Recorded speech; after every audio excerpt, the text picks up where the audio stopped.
I'm Peter Block here in Chicago at ACC 2016, and this is the total, big time, all things wrap up. I'm here with Deepak Bhatt, my friend who has done this and knows everything about all clinical trials that were ever done.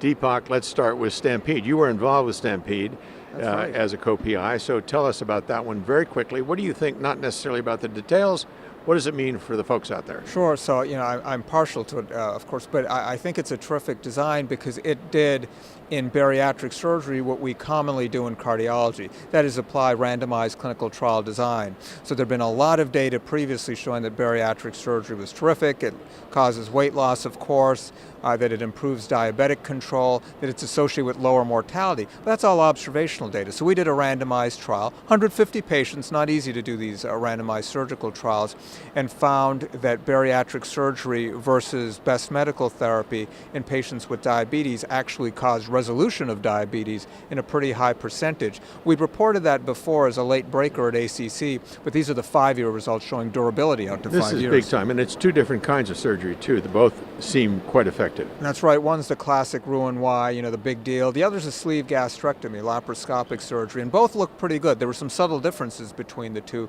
It might be that invasive is a little bit better for some parameters, but overall a win for bariatric surgery. Absolutely, big time win, and that was day 3. But let's go back. Let's go back to, if I were to ask you, go back in time.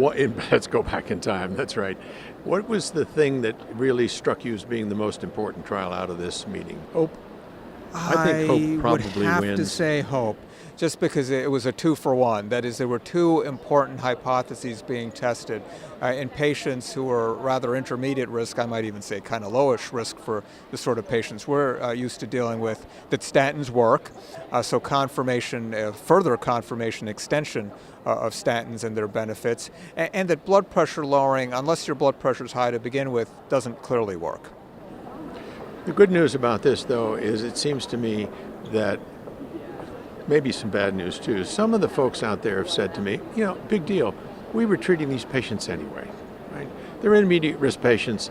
They all had some risk, and we gave them a statin, and that seems like a reasonable thing to do.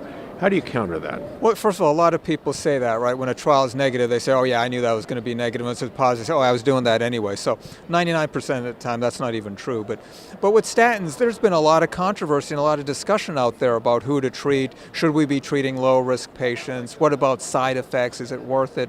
Should they really be in the water, et cetera? And I think this shows that in a patient population lower risk than we'd previously been routinely treating, and one that's relatively easy to identify, that statins reduce cardiovascular events. So I think it's a big deal. Yeah, okay. So now we're talking about statins. I've got to bring up this whole business of muscular aches with statins and that trial, because this is really sort of cool, right? Yeah. Well, I think, it was a carefully done trial, Gauss 3, you're referring to, that Steve Nissen had led, and the trial showed that myalgias really do occur.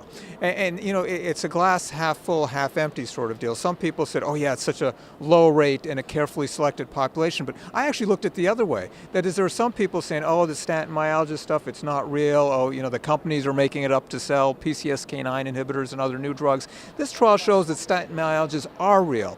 Yeah, it's maybe not everybody, but sure, there are some patients in a placebo-controlled blinded trial that really do have myalgias with statins. I think that's a critical point, and we always sort of said, oh, poo-poo, and candidly, I raise my hand and say, I was just as bad as some of those other guys. Well, but I wasn't, it's real. because you see these patients in clinical practice, and sure, some of them, you give them a placebo, they also have myalgias, but some of them, it really is the real thing. It is. So important to remember clinically, and now proven, and let's move on from that myalgia business. Absolutely. The PCSK9 inhibition is going to be a big deal as well.